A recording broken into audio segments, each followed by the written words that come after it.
Oremos então. Incline sua cabeça. Querido Deus Pai, nós sabemos, Pai, que Tu é o Senhor de nossas vidas. E nós estamos atravessando este mundo, Senhor, com destino à pátria que Tu tem preparado para nós.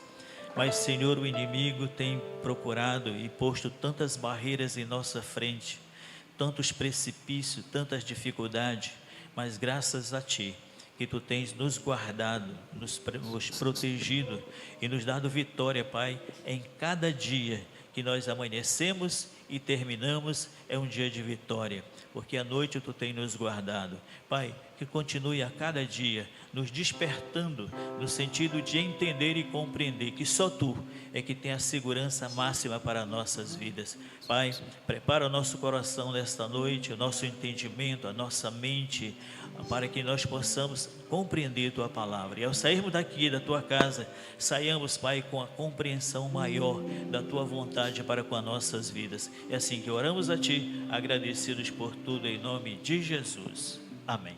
Graças a Deus. Paz do Senhor, meus irmãos. Amém. Abra sua Bíblia, por gentileza, aí fique com ela aberta na primeira carta de João, primeira epístola de João, no capítulo 5.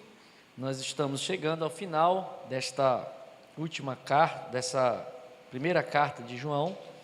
Estamos chegando ao final desse ciclo, desse livro, e hoje nós, na verdade, estamos no último capítulo, mas não terminaremos hoje. Vamos dividir este último capítulo em duas partes, parte 1 e parte 2, mas o que trataremos e falaremos agora neste último capítulo são as certezas inabaláveis que o crente precisa ter. É o que João finaliza a sua carta, finaliza esta epístola trazendo algumas certezas, e eu trago aqui, na verdade, vão ser 7 certezas, 7 convicções que estão presentes no capítulo 5, que todos nós, todo cristão precisa ter para ter uma vida saudável. Depois, o propósito de João ao longo de todo este livro é de desmascarar as heresias, os enganos, os ensinos enganosos dos filósofos e dos gnósticos, que eram aquelas pessoas que pegavam o evangelho e faziam uma mistura entre as coisas de Deus e as coisas do mundo, entre os princípios e valores de Deus, e misturavam isso com as filosofias e com as ideias do mundo. Irmãos, Deus e o mundo, e nós vamos ver qual é o sentido de mundo que estou falando aqui, não se misturam. É como água e óleo. Se você jogar óleo dentro de uma água, vai misturar? Você vai ter uma separação entre água e óleo. As coisas de Deus são completamente diferentes. Os princípios e valores de Deus são completamente diferentes dos princípios e dos valores deste mundo. Aqui João procura trazer uma convicção e certezas para o cristão de que a vida eterna só está presente em Cristo Jesus, e ele, nesse final, inclusive trazendo estas certezas, a proposta de João no capítulo 5 é trazer para nós, para o cristão, fundamentos, para que a nossa fé esteja alicerçada em coisas sólidas, em coisas que sejam definitivas. A nossa fé, a nossa confiança em Deus tem que estar firmado em certezas. Não podemos ter uma fé firmada e alicerçada em especulações, em achismos, em especulações místicas, como eu coloco aqui. Tem gente que coloca a sua fé eu até brinco a expressão, em revelamento profético, não é revelação da palavra. Tem gente que vai e corre atrás de pessoas que revelam e ensinam coisas e diga assim: eis que te digo, o Senhor fala isso, isso e isso. Isso é uma fé baseada em especulações místicas.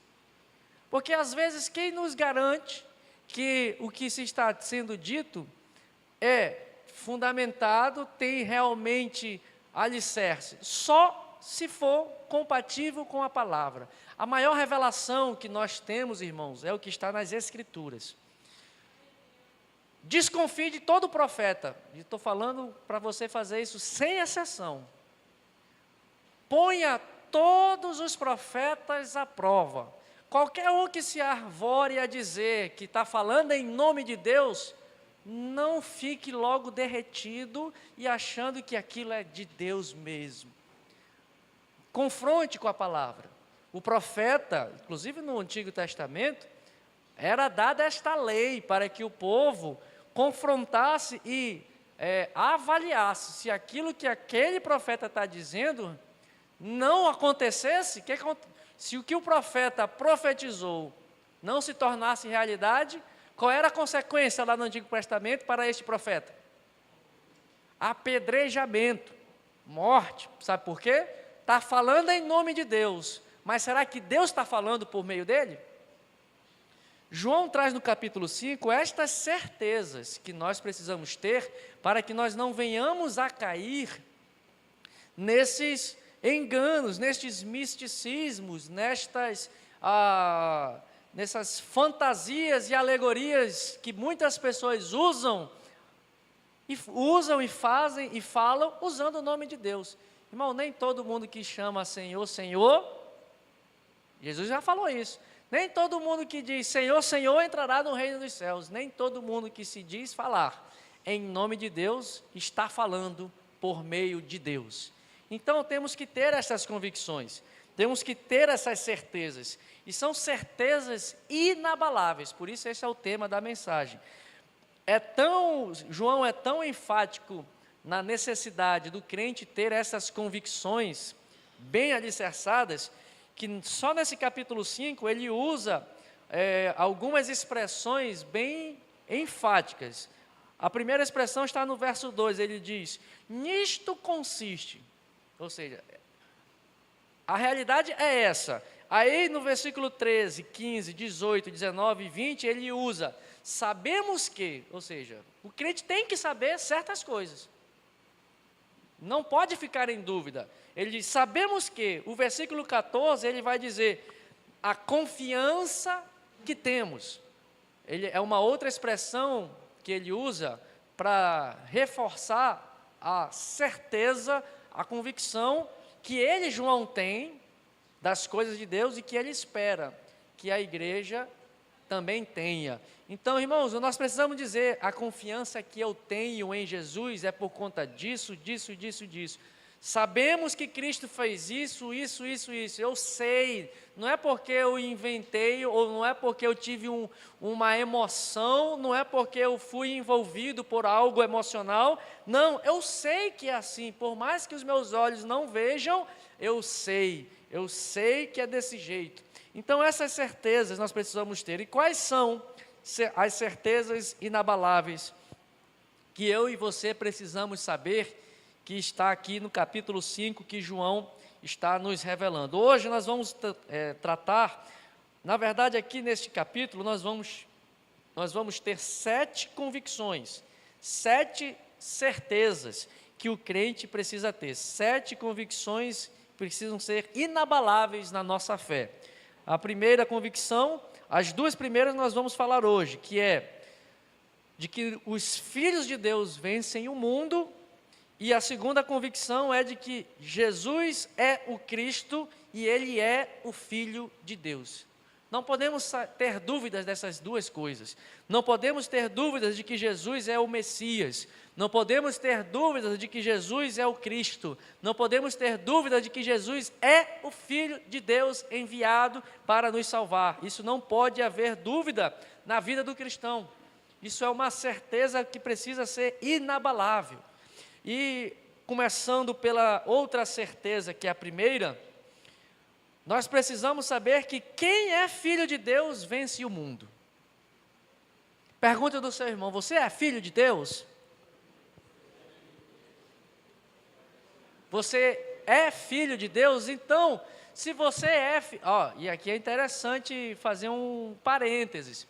Tem um ditado do mundo que diz assim: todos nós somos filhos de Deus, não é isso? Não tem? Eu também sou filho de Deus. Eu ouso discordar e afirmo que isso não é verdade. Todos os homens e mulheres, toda a humanidade é criação de Deus. Mas filho de Deus é aquele que creu no Senhor Jesus como seu Salvador. E ao crer no Senhor Jesus, o apóstolo Paulo diz: por meio de Jesus Cristo, nós recebemos o espírito de adoção de filhos. Então, espera aí, tenha essa convicção. Não é todo mundo que é filho de Deus, não, irmão. Agora, todos são criação de Deus. Aí é diferente. Filho de Deus é quem creu em Jesus e foi transformado, e recebeu o Espírito e agora não é mais inimigo, agora é filho, foi adotado pelo Espírito Santo e transportado do império das trevas para o império do Filho do amor de Deus. Olha aí, ó. Então, só quem vence o mundo é filho. Criatura de Deus não vence o mundo.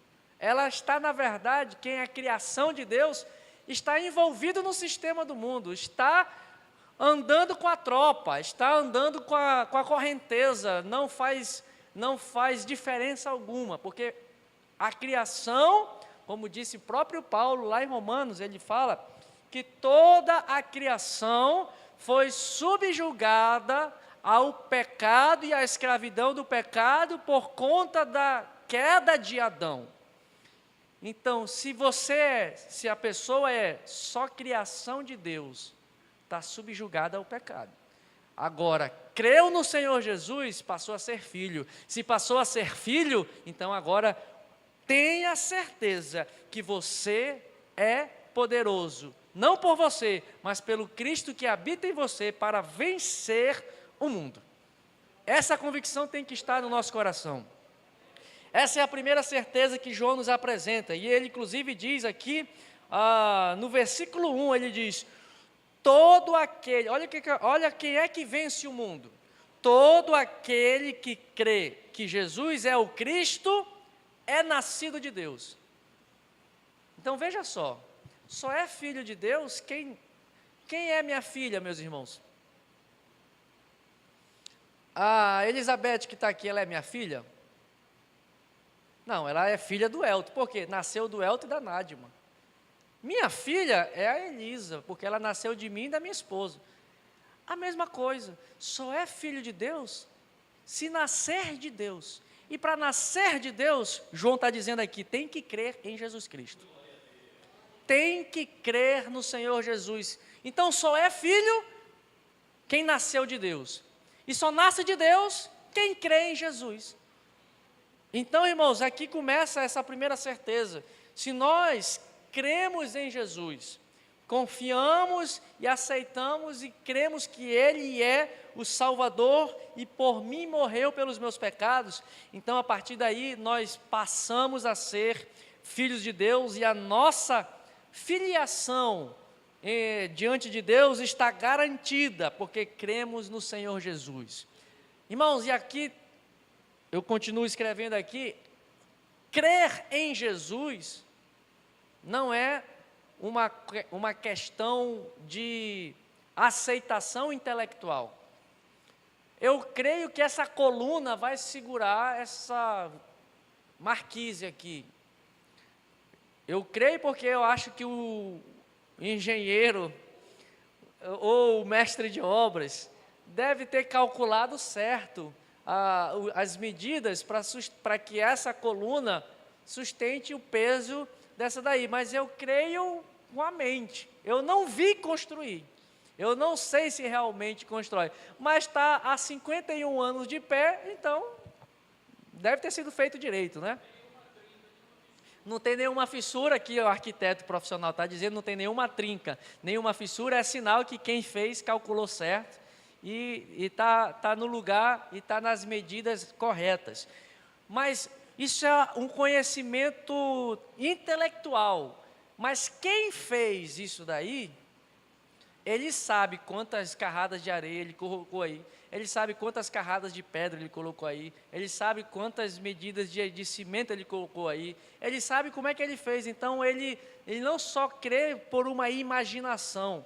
A fé de quem fez essa coluna é a fé de quem sabe como é que foi feito e conhece, porque experimentou, porque estava lá fazendo as coisas. Quando João diz que aquele que crê em Jesus é nascido de Deus, esta crença e esta fé não é uma aceitação de filosofia cristã. Irmãos, nós não somos chamados para viver uma filosofia do evangélico. Você não foi chamado para ser evangélico. Você foi chamado para ser discípulo. E discípulo imita Jesus. Discípulo faz as mesmas coisas que Jesus fez, ou pelo menos procura fazer as mesmas coisas que Jesus fez.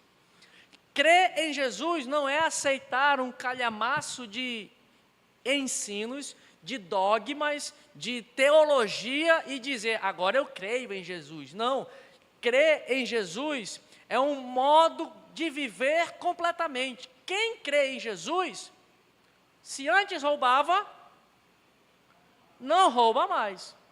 Se antes se prostituía, passou a crer em Jesus, agora não se prostitui mais. Veja que a crença em Jesus, ela necessariamente é expressa por uma mudança de vida.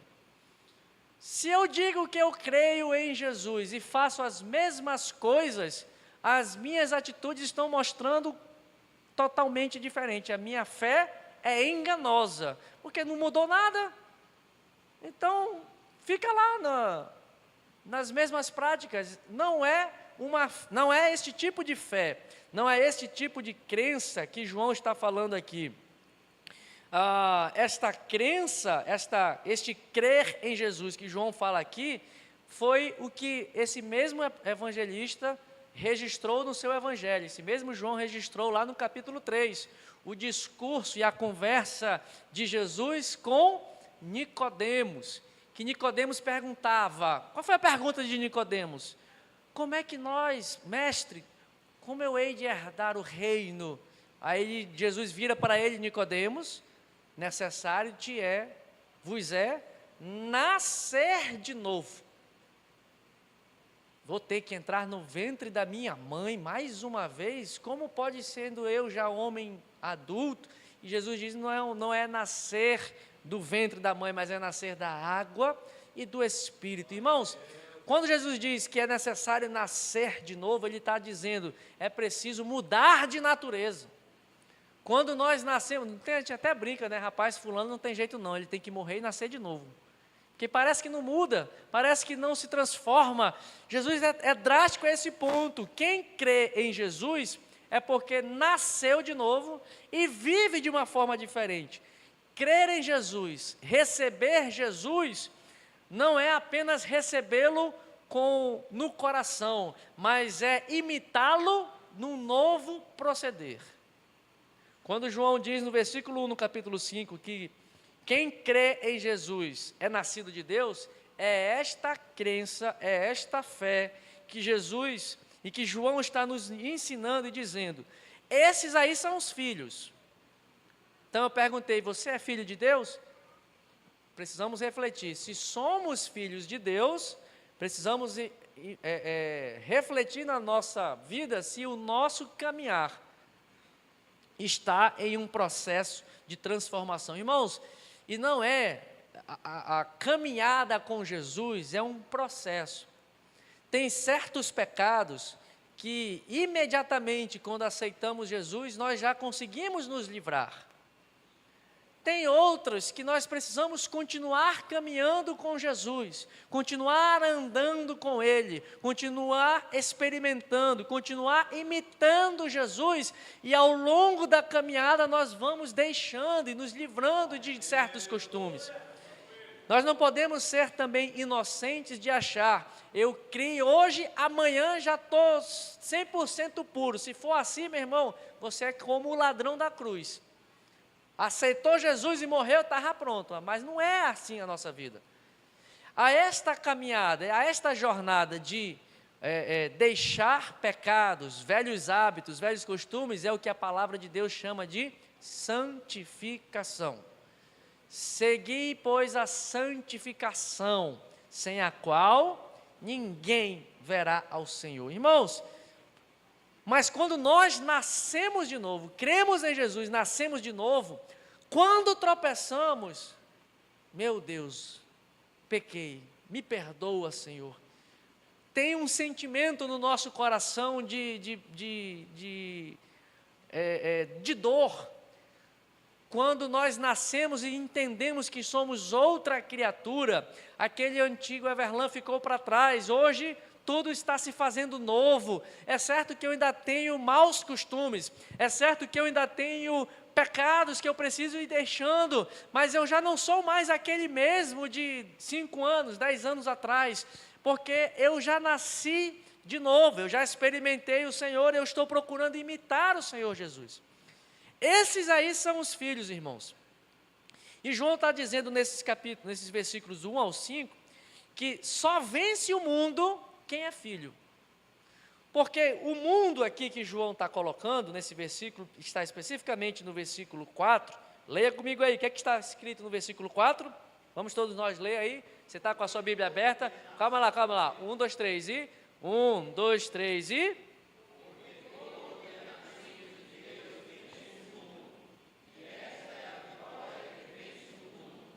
A nossa fé. Veja, olha a certeza que ele está dando. Todo aquele que é nascido de Deus, qual é a certeza que ele está nos dando? Vence o mundo. Não tem mais ou menos não, irmãos. Se é nascido de Deus, tem capacidade, tenha essa convicção. Você foi revestido do poder de Deus para vencer o mundo. O mundo não tem mais poder sobre a sua vida. Você pode pensar, mas eu não consigo, mas você já tem a autoridade, você já recebeu, se você nasceu de novo, hoje você é filho de Deus, você precisa compreender e sair nesta noite com a certeza inabalável de que você é capaz de vencer o mundo, não por você, não por mim, mas por aquele que habita em você, por aquele que mudou a tua vida, por aquele que te gerou de novo. Hoje nós somos uma nova criatura, como diz a palavra, nova criatura sou, nova criatura, eu sou nova criatura, né? Quando nosso irmão ainda era crente, ele cantava uns hinos bons aí. Nova criatura nós somos, mas que mundo é esse que você e eu temos a convicção de que vencemos? Aqui é esse mundo que João está falando no verso 4, que é esta convicção de que os filhos vencem o mundo, ele está fazendo uma referência não à criação, o que é a criação, aos seres criados por Deus, porém ele está se referindo a um mundo no sentido de que uma ordem moral estabelecida que é completamente contrária a Deus.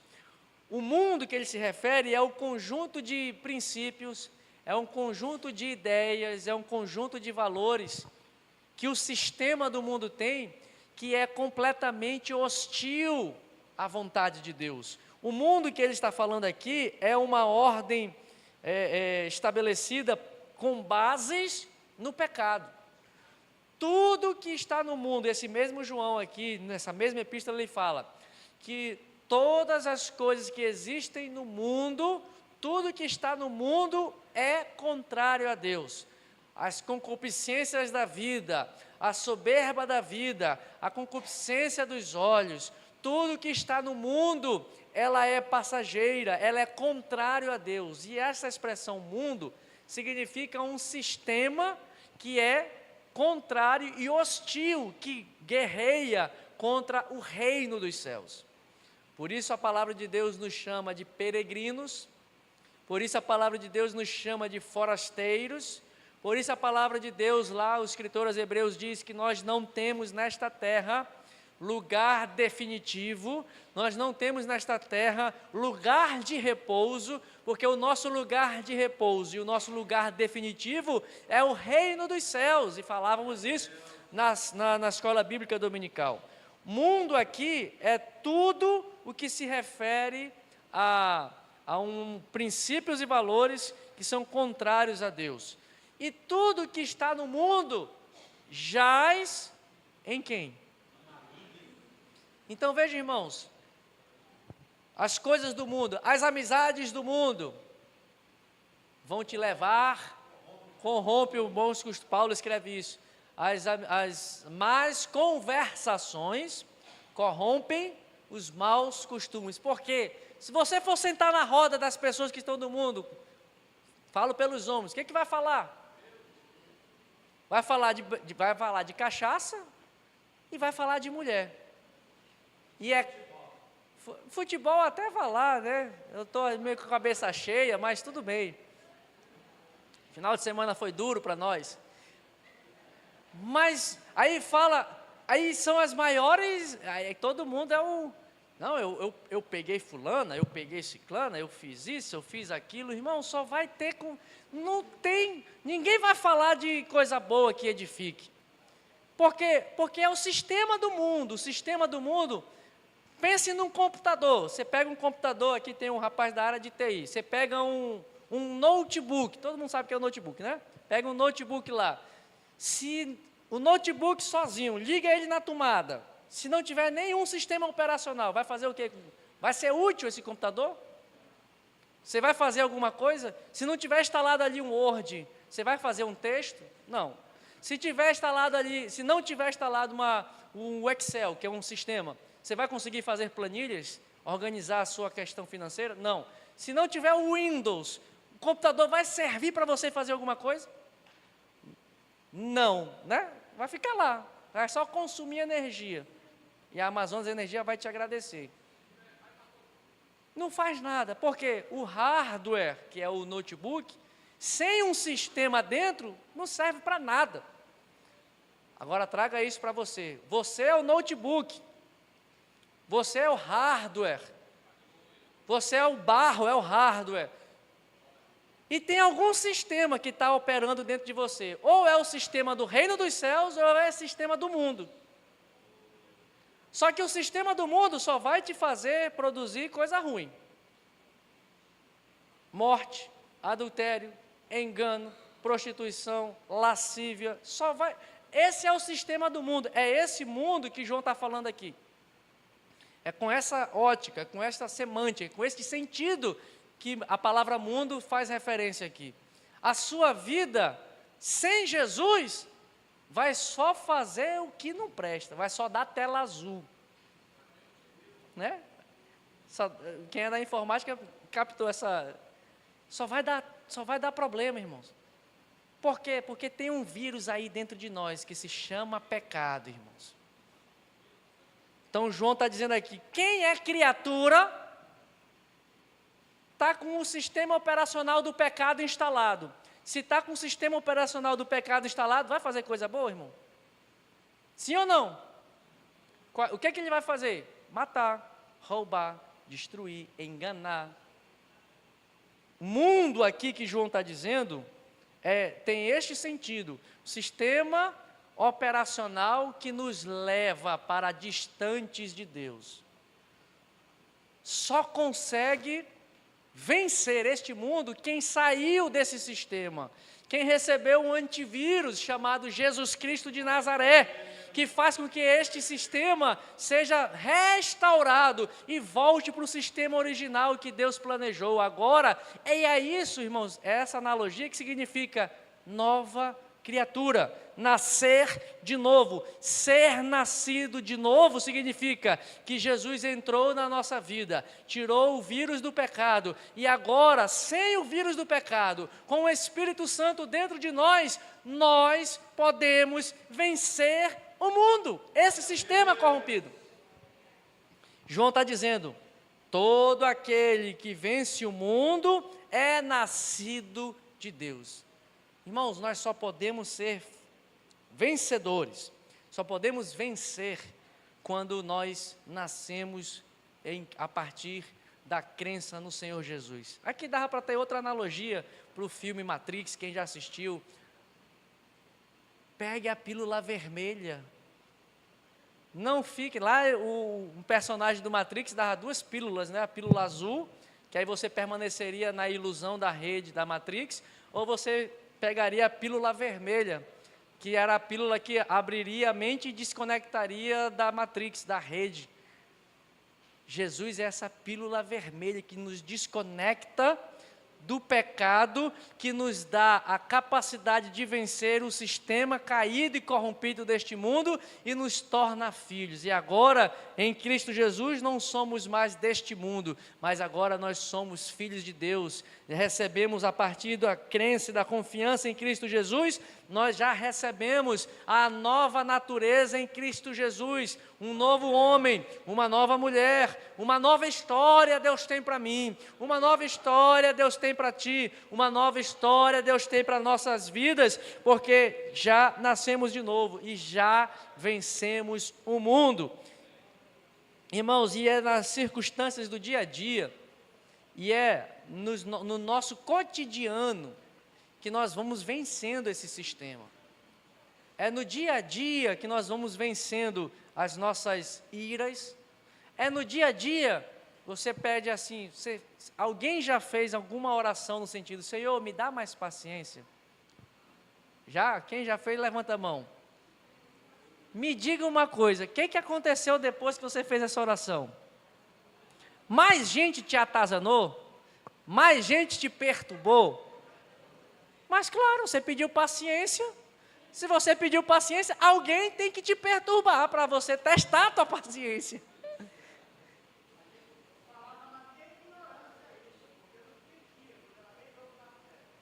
Me dá paciência. Aí eu me aproprio até do cântico do Lázaro, né? Aí vem o atribulado, o enviado do diabo para tirar a nossa paz, né? Aí ele vai dando glória. Irmão, mas é assim. Deus vai tirando essas coisas, nós temos que entender uma situação aqui, nós já temos uma nova natureza em Cristo Jesus, porém, ainda não estamos no estado final, que nós iremos ter quando estivermos na eternidade. Ainda precisamos lutar todos os dias. Paulo expressa essa luta diária, do cotidiano, do nosso dia a dia, todos os dias lutando contra o sistema do mundo que quer nos fazer voltar para trás. Paulo diz, eu quero fazer o que é agradável ao Senhor.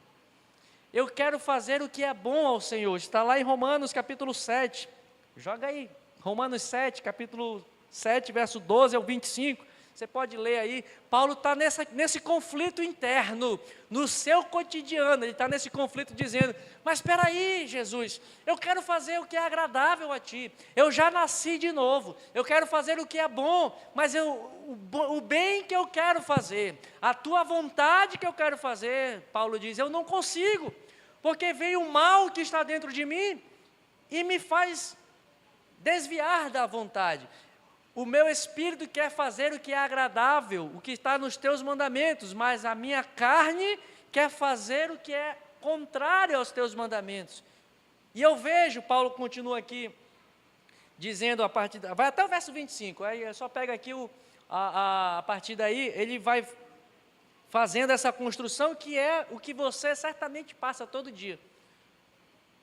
Eu vejo uma luta dentro de mim, a minha carne quer fazer o mal, mas o meu espírito quer fazer o bem. E aí Paulo diz, mas o espírito está pronto, porém a carne é fraca. Aí todo mundo usa só essa parte aí, a carne é fraca e vai dando espaço para a carne, né? Vai dando espaço para o... Não, a convicção que temos que ter é, eu já venci o mundo.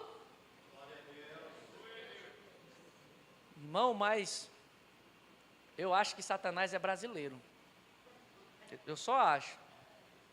Porque ele não desiste nunca. Ele não desiste de nos fazer voltar atrás. Pode. Aquela história de uma vez salvo, sempre salvo, não é verdade não. Por isso que a palavra é: guarda a tua coroa até o fim, para que ninguém roube a tua coroa.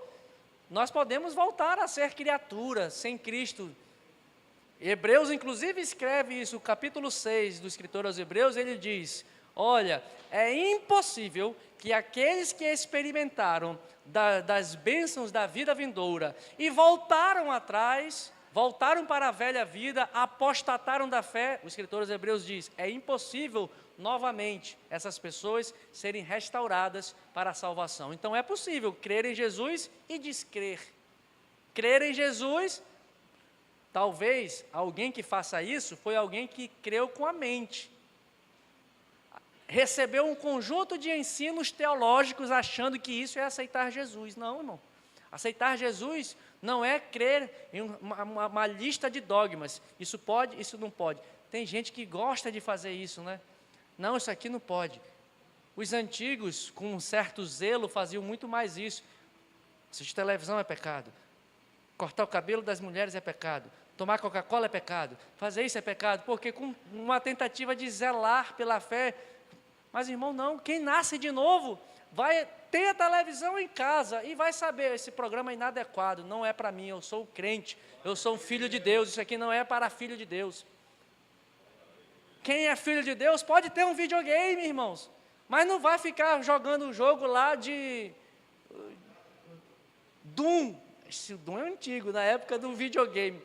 O Doom, olha o nome, Doom em inglês, é o nome do jogo, Doom. Sabe o que significa Doom em inglês? Condenado. E o cara está lá jogando.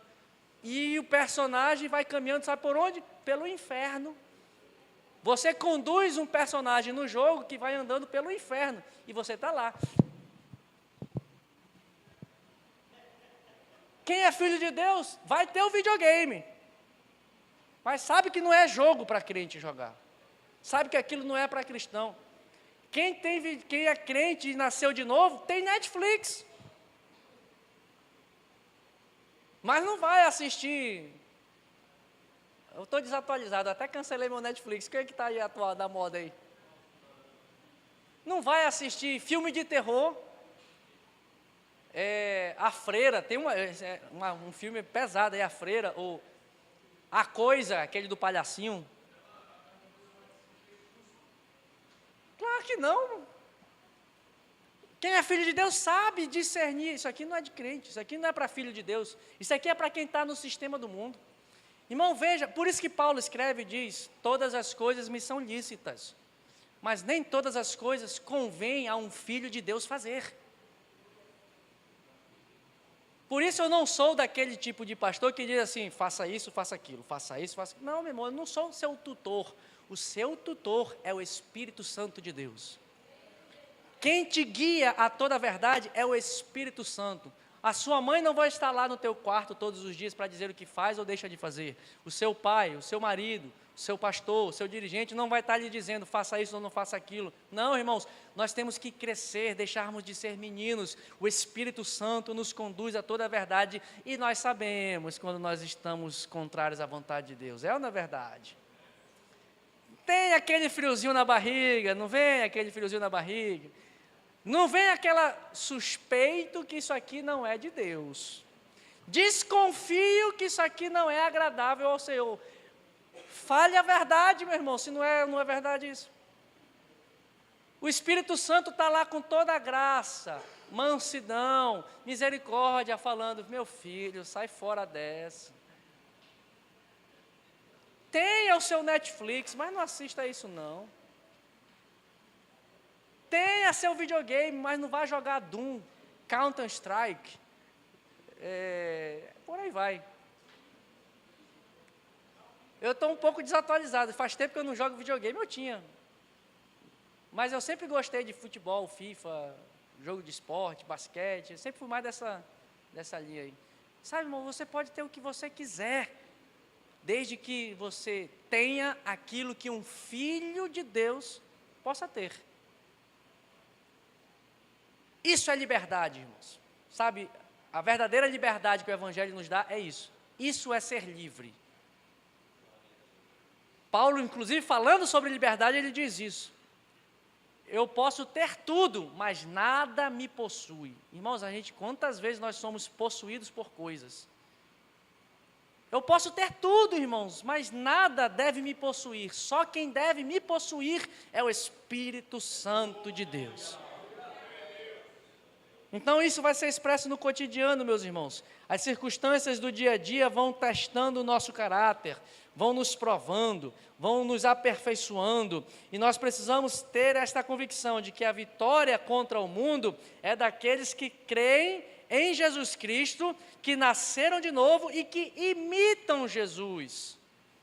Paulo, no Romanos capítulo 8, esse texto que eu coloco aí, 37 ao 39, é aquele texto belíssimo que ele escreve. Ele termina dizendo: ó, a profundidade da riqueza, da sabedoria e do conhecimento de Deus. Ele diz assim: nem a altura, nem a profundidade, nem a vida, nem a morte, nem os anjos, nem as potestades, nem o futuro, nem o presente, nem o porvir, nada pode me separar do amor de Deus. Mas sabe o que ele diz lá? Quando ele coloca o verso 37, está aí? Avança, vai no 38. Essa aqui, ó, verso 38. Olha a convicção de Paulo. Porque eu estou bem certo. Porque eu estou certo de que nem a morte, nada. Olha a convicção que João está dizendo no 5, e olha a mesma convicção de Paulo. Eu estou certo, eu tenho certeza, eu não acho não, eu tenho certeza que as coisas desta vida não são capazes de me separar do amor de Deus. Eu tenho certeza que a morte não é capaz de me separar do amor de Deus. Eu tenho certeza que os anjos não me separam do amor de Deus. Eu tenho certeza que os principados não me separam do amor de Deus. Eu tenho certeza que as potestades, nem o presente, nem as minhas circunstâncias do meu dia a dia, as escassez, a falta de recurso, a falta de emprego, a falta de saúde, a falta de tudo, nada. Ele está dizendo, ó, eu estou certo que isso não me separa do amor de Deus. Por quê? Porque sou filho de Deus. Irmãos, essa certeza que nós precisamos ter, que somos filhos de Deus. E a segunda certeza que João nos coloca aqui está no versículo, do versículo 6 ao versículo 10, para nós encaminharmos para o nosso final. É justamente a certeza do amor, de quem é o Senhor Jesus. Jesus, ele não é como eu coloco aqui, os fariseus e saduceus chamavam Jesus de embusteiro. Engraçado que a tradução na Bíblia está assim, embusteiro. O que é um embusteiro? O cara que só fala agapito, né? Agapito também é antigo. O cara que só fala coisa que não deve ser levada a crédito. As pessoas, os saduceus e fariseus, chamaram Jesus de embusteiro. Quando Jesus pergunta, quem dizem os homens que eu sou? Jesus falou o que os homens diziam dele. Tu és profeta, tu és Elias, tu és isso, tu és aquilo, tu és João Batista. Ou seja, as pessoas sempre procuravam distorcer a identidade de quem era Jesus. Essa é a doutrina mais atacada, desde a época de Jesus até os dias atuais. A doutrina de Cristo, de quem é Cristo, de querer desconstituir a identidade de Cristo. Mas os espíritas dizem que Jesus foi um grande mestre, um grande sábio. Os muçulmanos dizem que Jesus foi mais um dos profetas. E assim as pessoas vão dizendo quem é Jesus. João está dizendo, não, tem uma convicção. Os filhos de Deus precisam ter uma convicção. Jesus não é nada disso. Jesus não é um profeta, Jesus não é uma emanação, Jesus não é muito menos um embusteiro, Jesus não é nada disso. Ele diz que Jesus é o Filho de Deus. Ele fala quem é Jesus. Jesus é Filho de Deus. Ele, para atestar e afirmar quem é Jesus, João dá 2 testemunhos. Um testemunho que é dado na terra, de que Jesus é o Filho de Deus, de que Jesus é o Cristo e que Jesus é Deus, e também há um testemunho nos céus. Se você ler comigo aqui o versículo 6, capítulo 5, verso 6, ele diz, este é aquele que veio por meio da água e do sangue, Jesus Cristo, não somente com água, mas também com água e com sangue. E o Espírito é quem dá testemunho, porque o Espírito é a verdade. E o versículo 7, pois há 3 que dão testemunho no céu, o Pai, a Palavra e o Espírito Santo, e estes 3 são um, e 3 são os que testificam na terra a respeito de quem é Jesus, o Espírito, a água e o sangue. E os 3 são unânimes num só propósito. Qual é o propósito tanto do testemunho do céu, quanto do testemunho da terra? Dizer e testemunhar e declarar que Jesus é o Messias, que Jesus é o Salvador, que Jesus é o Cristo, que Jesus é o Filho de Deus. Esse é o testemunho, irmãos. E o testemunho da terra, ele coloca aqui, versículo 6, há 3 elementos que testificam na terra de que Jesus é o Filho de Deus. É o versículo 7, aliás, é o versículo 8, que é o Espírito, a água e o sangue. A água e o sangue diz respeito ao batismo de Jesus e o sangue diz respeito ao sacrifício de Jesus. E esses são testemunhos fáticos, ou seja, de fatos que aconteceram na história da humanidade. Se você pegar o batismo de Jesus, quando ele está sendo batizado por João Batista, o que foi bradado nos céus quando Jesus chega nas águas do Rio Jordão? Ou foi visto um sinal, o Espírito Santo descendo sobre a cabeça de Jesus, em um formato de uma pomba, e houve uma declaração e uma voz que todas as pessoas ouviram. Qual era a declaração? Este aí é o meu filho amado, em quem tenho prazer. Os homens viram. Aquela multidão que estava sendo batizada testemunharam que Jesus, e ouviram aquela voz, ele é o Filho de Deus. Então é o testemunho histórico nesta terra. Aí nós vamos para a cruz de Cristo. Jesus está sendo crucificado no Calvário, está lá no alto do Gólgota. Na hora, no final quase do dia, no final da tarde, indo para o final da tarde, o que acontece? Não, antes do soldado. O que acontece no cenário da cruz? Houve trevas. Houve terremoto. O véu do templo se rasgou de alto a baixo. Todas as coisas tremeram. Mateus é o único que afirma isso. Os sepulcros foram abertos. Os mortos ressurgiram no momento da morte de Jesus. Isso é um testemunho de que ele era o Filho de Deus. E teve um ímpio, um pagão, que falou o quê? Verdadeiramente, esse aí era o Filho de Deus. Então veja que há um testemunho na terra histórico. Isso aconteceu, isso não é um embuste, isso não é uma historinha para a criança dormir, isso foi real. Jesus foi batizado e o Espírito o revestiu. Jesus morreu na cruz e a terra tremeu. O seu sacrifício foi feito na terra, mas alcançou o tabernáculo celeste. Ele é o Filho de Deus. E o terceiro testemunho é o Espírito Santo, que diz no seu e no meu coração. É verdade tudo isso.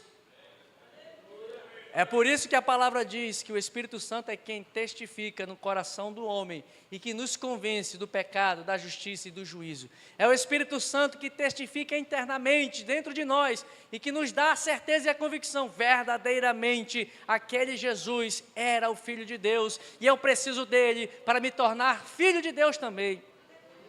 Aí alguém vai te perguntar assim, por que você crê que Jesus é o Filho de Deus? Por que você crê que Jesus é Deus? Eu creio porque o Espírito Santo testifica no meu coração e ele mudou a minha vida. Eu era desse jeito e ele fez a minha vida ser de outro jeito. O Espírito Santo está testificando dia após dia, nos mudando, nos conformando à imagem e semelhança de Deus. Nós então estamos sendo cada dia dando testemunho de que verdadeiramente aquele Jesus que morreu naquela cruz não está lá, não está morto, como está no seu sepulcro lá em Israel. Ele não está aqui. Sabe por que ele não está ali? Sabe por que ele não está ali? Porque ele está aqui no meu e no seu coração. Porque ele está vivo. Esse é o testemunho que o crente dá dia após dia, de que verdadeiramente Ele é o Filho de Deus, porque o Filho de Deus mudou a minha vida. Filho do homem me libertou verdadeiramente. Eu não vi, eu não toquei como Tomé tocou, eu não vi como os discípulos viram, mas eu creio, e serão bem-aventurados. Jesus fala isso quando corrige Tomé. Porque tu me vistes, tu crestes, mas bem-aventurados serão aqueles que não me viram, mas vão crer. Gióia Junho, e o grilo falava: cri, cri, cri, cri. Eu quero ser um grilo que diga todo dia: cri, cri, cri, cri. Cri por quê? Porque eu já mudei de vida, porque Jesus mudou a minha vida, porque Jesus me transforma, porque Jesus me mudou. Eu era um salafrário, essa palavra é antiga também, né? Eu era um enganador, eu era um embusteiro, de verdade, eu era embusteiro, mas eu criei neste Jesus, e este Jesus que está vivo, é o Filho do homem. Ele me mudou, Ele me transformou, porque Ele é o Filho de Deus. Meus irmãos, e o testemunho dos céus é a palavra, o Pai e o próprio Espírito Santo, que lá no céu testificam que Ele é o Filho de Deus. E eu quero encerrar com com uma compreensão. Qual é a primeira palavra do livro do Gênesis? No português, o primeiro verso da Bíblia diz o quê? No princípio. Se você for para o Apocalipse, qual é a última palavra de Apocalipse? Peguei você, né? Mas está escrito lá, amém. A primeira palavra, e aqui eu trago digamos assim, um conteúdo extraído de uma compreensão da cultura judaica. Eles estudando, os rabinos, mesmo que aqueles que não creram em Jesus, mas eles são o povo de Deus. Deles veio o Messias, deles são os patriarcas, deles são as promessas. Eles meditando, por que que o livro de Gênesis começa com esta palavra, Bereshit, no hebraico é Bereshit, no princípio é Bereshit. Por que que não começa com uma palavra no alfabeto, no idioma hebraico? A primeira palavra, o equivalente ao nosso A, é o Aleph, é a primeira palavra. Por que que a Bíblia não começa com alguma palavra que a primeira letra seja o Aleph, já que é a primeira palavra? E eles pensando, por que que Deus decidiu começar a revelar a sua vontade e escolheu, e aí eles viajam, não vou entrar na viagem que eles fazem não. Por que que foi essa palavra? Essa palavra Bereshit começa com uma letra hebraica que é o Beit, o equivalente ao B. É como se começasse do meio do alfabeto. E essa palavra Beit, essa palavra Beit significa casa. Só ela significa casa. Ou seja, Deus estava preparando uma casa para você morar, melhor dizer. Morrer não, né? Deus estava preparando uma casa. Daí você já tira um ensino. No princípio, só com essa primeira letra, o Beit, Deus está nos dizendo, Ele estava preparando uma casa para a sua glória habitar. E aí eles pensam, bom, Beit é a primeira palavra. Aí você vai para a última palavra do Apocalipse, que é amém. A última letra do amém no hebraico é a palavra nun. E essa palavra Beit, quando você junta Beit, que é a primeira palavra, com nun, que é a última palavra, forma uma outra palavra. Aliás, quando você junta a letra Beit com a letra nun, forma uma segunda palavra, que é filho. Sabe para que você quer nos ensinar com isso? Eu coloco isso dentro desse tema sobre o Filho de Deus, porque tudo que está na Bíblia diz respeito ao Filho de Deus. Porque o Filho de Deus está no começo e está no fim. Ele é o princípio, Ele é o último. Ele é o alfa, Ele é o ômega. Ele é o ontem, Ele é hoje e Ele será eternamente. E tudo que está na palavra foi revelado por conta da vontade do Filho. Meu irmão, o homem não é o centro do universo. Jesus é o centro do universo. Esse negócio de dizer que Deus criou a terra para o homem morar, fez tudo especial para o homem habitar, é mentira. Tudo é para o Filho, tudo é para Ele, tudo é por Ele, tudo é por meio dEle. Nós estamos aqui para dar honra a Ele, para dar glórias a Ele, para refletir a glória dEle. Adão foi criado para glorificar ao Filho e não a nós mesmos.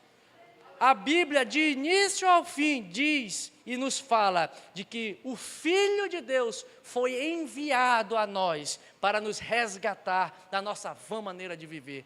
A palavra de Deus, você precisa de trabalho, sim, mas isso não é o objetivo da palavra. O Evangelho não veio resolver os nossos problemas de saúde. O Evangelho não veio resolver nossos problemas e nossas crises financeiras. O Evangelho não veio resolver nossas crises emocionais. O Evangelho veio revelar a natureza de Jesus Cristo e que só por Ele, só para Ele, só por meio dEle é que nós podemos nos tornar filhos e sermos herdeiros de Deus.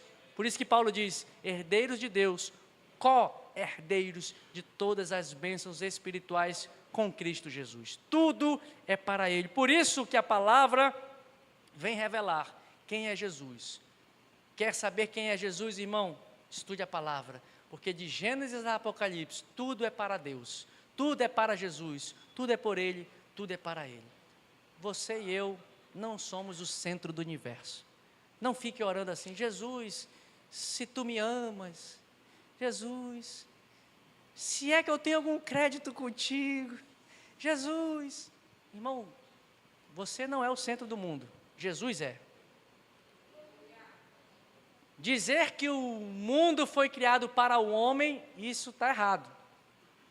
O mundo foi criado para Jesus, para a glória e honra do Senhor Jesus.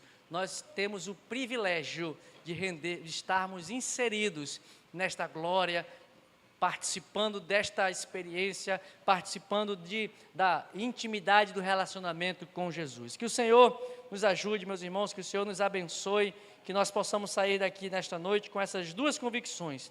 Jesus é o Cristo, Jesus é o Filho, Jesus é o Filho de Deus, e que nós, como filhos de Deus, já vencemos o mundo. Amém, meus irmãos? Deus abençoe. Pai bendito, em nome do Senhor Jesus, nós agradecemos por essa oportunidade que o Senhor nos deu de estarmos aqui na Tua casa, aprendendo da Tua palavra. Pai Santo, que tudo que ouvimos aqui possa servir de vida, Senhor Deus, para que possamos colocar em prática no dia a dia.